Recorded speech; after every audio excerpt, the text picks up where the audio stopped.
नमस्ते बच्चों, मेरा नाम सचिन कुमार। ये आपकी वही लास्ट क्लास वाली कॉपी है। देखिए हमने क्या लिखा था, हम पढ़ रहे थे बेटा लास्ट क्लास में बायोलॉजी में आपका चैप्टर है यूनिट सेकंड का आनुवांशिकता एवं विभिन्नताओं के सिद्धांत। ठीक है, सिद्धांत में आपने मेंडल के बारे में पढ़ा कि जो आनुवांशिकी के जनक हैं वो मेंडल हैं, जिनका जन्म ऑस्ट्रिया में हुआ था। वो एक पादरी थे। ठीक है, तो इन्होंने उद्यान मटर, जो गार्डन में जो मटर पैदा होती है उस पर अपने प्रयोग किए थे, पाइसम सैटाइवम पर। ठीक है, तो ये कुछ इनके लक्षण हैं जिनको लेकर मेंडल ने अपने प्रयोग किए थे, जैसे बीज की आकृति को लेकर, उसके रंग को लेकर, फूल के रंग को लेकर, फूल की आकृति को लेकर और फूल की स्थिति और पौधे की लंबाई को लेकर अपने प्रयोगों को किया था। अब 34-35 साल तक मेंडल के प्रयोगों को किसी ने देखा ही नहीं, किसी ने समझा ही नहीं। तो इसके बाद में आपके 3 वैज्ञानिक हुए, ह्यूगो ड्यूब्रीज और कार्ल कोरेंस और एवी सेरमॉक। इन्होंने क्या काम करा, इन्होंने भी प्रयोग करके देखे और जो निष्कर्ष निकाला उसमें ये कहा था कि जो मेंडल ने प्रयोग किए थे वो एकदम ठीक थे, उनके अनुसार वो एकदम ठीक थे। तो अब हमको क्या पढ़ना है, मेंडल के नियम पढ़ रहे हैं यहाँ पे। मेंडल के नियम बेटा 3 हो गए। प्रभाविता का नियम होता है, पृथक्करण का नियम होता है, तीसरा स्वतंत्र अपव्यूहन का नियम होता है। प्रभाविता का नियम और पृथक्करण का नियम जो होता है ये आपके एक संकर संकरण पर आधारित होते हैं, यानी कि इन दोनों नियमों में हम सिर्फ एक ही लक्षण का अध्ययन करते हैं। जबकि मैं बात करूं स्वतंत्र अपव्यूहन के नियम की, तो यह कैसा होता है, द्विसंकर संकरण पर आधारित नियम होता है, यानी कि इस नियम के अंतर्गत हम 2 लक्षणों को एक साथ अध्ययन करते हैं। तो लास्ट क्लास में आपने लिखा है हेडिंग डाल के प्रभाविता का नियम। इसकी परिभाषा क्या है कि जब विरोधी लक्षणों वाले 2 पौधों के बीच संकरण कराया जाता है तो जो लक्षण पहली पीढ़ी में पैदा होता है या प्रकट होता है ना, वो बेटा प्रभावी लक्षण होता है।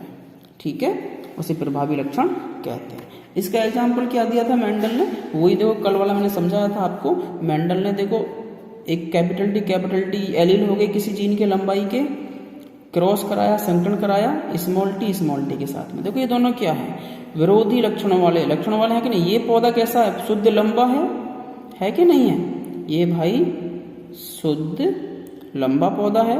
ठीक है, और ये कैसा है, शुद्ध बौना पौधा है भैया। तो दोनों विरोधी हो गए, नहीं हो गए, एक तो लंबा हो गया और एक बौना हो गया, विरोधी हो गए। इसका जो गुणा का जो निशान लगा हुआ है, इसका मतलब होता है कि इनके बीच संकरण हो रहा है, यानी कि क्रॉस कराते हैं, इनके युग्मकों का संलयन करा रहे हैं। ये तो बताई थी हमने परिभाषा आपको संकरण की, कि जब 2 जनन कोशिकाओं के युग्मकों के मध्य संलयन कराया जाता है तो वह संकरण कहलाता है। तो आपने क्या देखा, 2 विरोधी लक्षण वाले पौधे लिए, इनके बीच में संकरण कराया। तो अब आगे जो F1 पीढ़ी पैदा होगी वह कैसी होगी, मैंने कल भी दिखाया था आपको। आप चाहे तो चेकर बोर्ड बना सकते हैं या आप 11, 12, 21, 22 वाला नियम कर सकते हैं। 11, 12, 21, 22 ये हमारा देहाती नियम है। 11 में क्या है, पहले को पहले से मिलाना, तो पहला ये है, इसका पहला ये है, तो इसको इससे मिला दो। कोई दिक्कत किसी को यहाँ तक नहीं।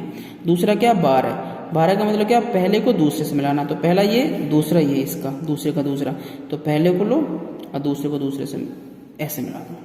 कोई दिक्कत है यहाँ तक। अब नीचे आओ, देखो दूसरे को पहले से मिलाना, तो दूसरे वाले को इसके पहले से मिलाना, सॉरी इस दूसरे को इसके पहले से मिलाना, तो इस दूसरे को लो और इसके पहले से मिला दो। ये मिल गया जी, कोई परेशानी नहीं सर। अब क्या बचा, 2 मतलब दूसरे को दूसरे से मिलाना, ये दूसरा और इसके दूसरे से मिला दो। कोई दिक्कत कुछ नहीं ना। अब देखो ऊपर से क्या है, यहाँ पे कैपिटल टी आ रहा है, यहाँ से क्या आया, स्मॉल टी आया, कोई दिक्कत नहीं। यहाँ पे देखेंगे ऊपर से क्या आया बेटा, कैपिटल टी, और यहाँ से क्या आया, स्मॉल टी। ठीक, अब इसमें देखेंगे बेटा ऊपर से क्या आया, कैपिटल टी आ रहा है और इस वाले से स्मॉल टी आ रहा है। ऐसे यहाँ पे देखेंगे इधर से बेटा कैपिटल टी आ रहा है, मैं निशान लगा रहा हूँ एरो, और इधर स्मॉल टी आ रहा है। तो ये जो जनरेशन पैदा हुई है ये कैसी है, F1 पीढ़ी की है। इससे क्या कहेंगे हम, F1 पीढ़ी कहेंगे इसको। अब इसमें क्या है, आपको मैंने बताया पीछे कि जो लंबाई का है वो प्रभावी लक्षण, तो जिसमें कैपिटल टी आ रहा है मतलब वो सभी लंबे होंगे। तो इसमें आ रहा है ये भी लंबा है, इसमें कैपिटल टी है ये भी लंबा है, इसमें कैपिटल टी है बेटा ये भी लंबा है, इसमें कैपिटल टी है बेटा ये भी लंबा है, मतलब ये सारे पौधे कैसे हुए, लंबे हुए। अभी मैं आपसे पूछ दूं कि भैया इनका जीनोटाइप क्या है, सॉरी इनका फिनोटाइप क्या है, इसे हटा दूं टेढ़ी। ठीक है, तो फिनोटाइप क्या होता है, मैंने परसों क्लास में आपको बताया था फिनोटाइप। फिनो माने फिजिकल से, फिजिकल क्या होता है, भौतिक दृश्य है जिस तरह से दिख रहे हैं। तो भौतिक क्या है, सारे लंबे दिखाई दे रहे हैं, लंबे हैं तो सारे क्या हैं, लंबे हैं। तो कहेंगे आप फिनोटाइप में सभी पौधे लंबे हैं, ठीक है। और जीनोटाइप में क्या है, जीनोटाइप में देखें तो एक कैपिटल एक स्मॉल है, यानी कि विषम युग्मजीय सारे कैसे हैं, विषम युग्मजीय हैं। कैसे हैं, कैपिटल टी स्मॉल टी वाले। सारे के सारे संकर हैं, संकर हैं नहीं हुए। संकर जानते हो, मैंने कल बताया था बेटा परसों आपको शायद, कि संकर क्या होता है कि जो दो विभिन्न प्रजातियों के मध्य क्रॉस या संकर कराने पर जो F1 पीढ़ी में जो विषम युग्मजीय पैदा होते हैं उनको संकर कहते हैं। जैसे कि मैंने कहा था कि अगर आपकी शादी किसी अंग्रेजन से करा दूं तो जो आपके बच्चे होंगे वो संकर यानी कि हाइब्रिड होते हैं। समझ पाए बात को। तो देखो यहाँ पे क्या कहना चाह रहे हैं कि प्रभावित का नियम को पढ़ो दोबारा से। देखो, विरोधी लक्षणों वाले दो पौधे, विरोधी लक्षण लंबा शुद्ध बौना, दो पौधे हो गए, इनके बीच संकरण कराया जाता है। तो जो लक्षण पहली पीढ़ी, लक्षण कौन सा आ रहा है पहली पीढ़ी में, सभी लंबे हैं। तो लंबा क्या है, ये प्रभावी है। तो कैपिटल टी क्या हो गया, प्रभावी है, और इसी को हम प्रभाविता का नियम कहते हैं, उसे प्रभावी लक्षण कहते हैं। इसके आगे आप एक लाइन लिख सकते हैं इस डेफिनेशन में, इसी को प्रभाविता का नियम भी कहा जाता है, ऐसे करके लिख सकते हैं, ठीक है बेटा। अच्छा, आगे आप चलेंगे। आपको पता है प्रभाविता के बाद में कौन सा पृथक्करण का नियम आएगा। तो नए पेज पे लिखेंगे सेकंड हेडिंग, पृथक्करण का नियम, ठीक है। इसकी बेटा परिभाषा लिखनी है आपको। इसमें क्या लिखेंगे, लिखो, दो विरोधी लक्षणों के शुद्ध पौधों में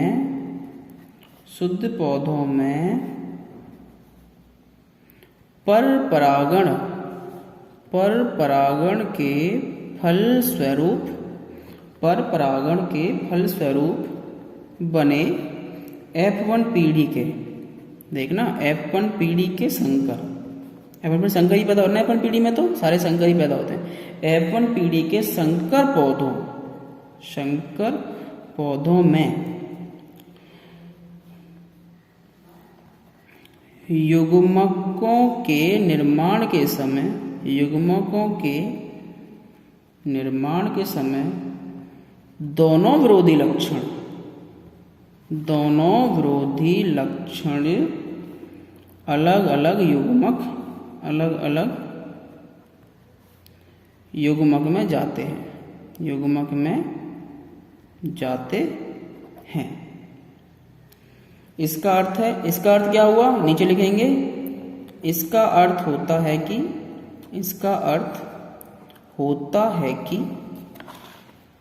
क्या अर्थ होता है बेटा इसका, युग्मक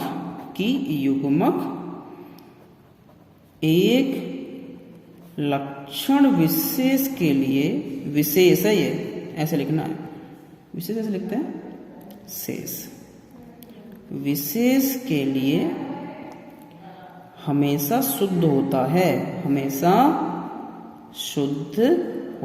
है। इसे ही युग्मकों की शुद्धता का नियम कहते हैं। समझ पाए बेटा। ये परिभाषा आपको याद करनी है पूरी, ये यहाँ तक होगी। इसका अर्थ दोबारा से हमने यहाँ पे लिख दिया कि युग्मकों की शुद्धता का नियम भी इसको कहते हैं। देखो हो क्या रहा है, यहाँ पे थोड़ा हम आगे चलते हैं, जो हमने पीछे किया ना उससे थोड़ा सा आगे लेके चलेंगे। शॉर्ट में चलूंगा। देखो कैपिटल टी पीछे वाला लिया पौधा लंबा, ये बौना पौधा लिया, 11, 12, 21, 22 सारे कैसे हुए, संकर पौधे पैदा हुए और सारे लंबे थे। ये कैसी, F1 पीढ़ी में हो गए भैया, हो गए। अब इनको ले लो, मानो ये उठा लो कोई सा भी, capital T cap small T, इसमें करा दो भैया, कराओ क्रॉस।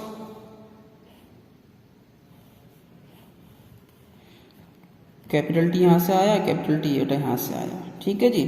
कैपिटल टी यहाँ से आया, स्मॉल टी वहाँ से आया। स्मॉल टी यहाँ से आया, कैपिटल टी यहाँ से आया, स्मॉल टी यहाँ से आया, स्मॉल टी यहाँ से आया। अब देखो गौर से, ये होगी आपकी F2 जनरेशन, होगी नहीं? F1 तो ये हो गई। जब हमने इन संकरों के मध्य क्रॉस करा दिया तो फिर से जो F2 पीढ़ी पैदा होती है उसमें क्या होता है, यहाँ पे देखो कैपिटल टी दोनों क्या है, शुद्ध लंबा, ठीक है। कैपिटल टी स्मॉल टी दोनों में है, ये क्या है, ये भी लंबे हैं, लेकिन बेटा कैसे हैं, संकर हैं, शुद्ध लंबे नहीं है। ये तो शुद्ध लंबा हो गया, शुद्ध लंबा, ये दोनों संकर लंबे। लंबे क्यों है, क्योंकि भैया कैपिटल टी प्रभावी होता है। बाद में जो बचा देखो स्मॉल टी, ये कैसा है, शुद्ध बौना पौधा है। कैसा है, शुद्ध बौना। तो यही तो कि युग्मकों की शुद्ध, ये जो युग्मक है ये शुद्ध है, मतलब F1 पीढ़ी में सारे पौधे लंबे पैदा हुए थे, जबकि हमने क्रॉस कराया था बेटा एक बौने पौधे से।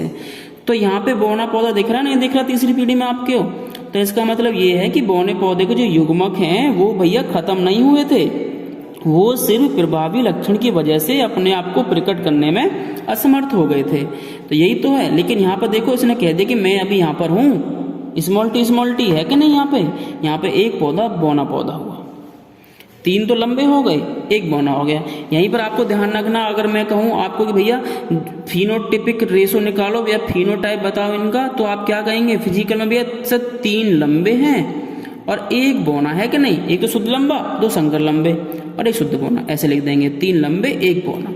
अगर मैं कहूँ जीनोटाइप बताओ तो आप लेंगे 1, तो ये हो गया 2 संकर और 1 शुद्ध बौना, 1:2:1 में। बात समझ पा रहे हैं मेरी कुछ? जो लक्षण बौनेपन का F1 पीढ़ी में दब गया था, दिखाई नहीं दिया था, वह युग्मक शुद्ध होकर F2 पीढ़ी में अपने आप को प्रकट कर देता है। और यही क्या कहलाता है, यह जो लक्षण विशेष है हमेशा शुद्ध होता है और यही युग्मकों की शुद्धता का नियम कहलाता है। बेटा अगर नहीं समझ में आ रहा हो तो आप बेटा 1-2 बार इस पूरी वीडियो को देख के ना लेक्चर करके और इसे करके देख लेना, आपको हो जाएगा। थैंक यू बेटा।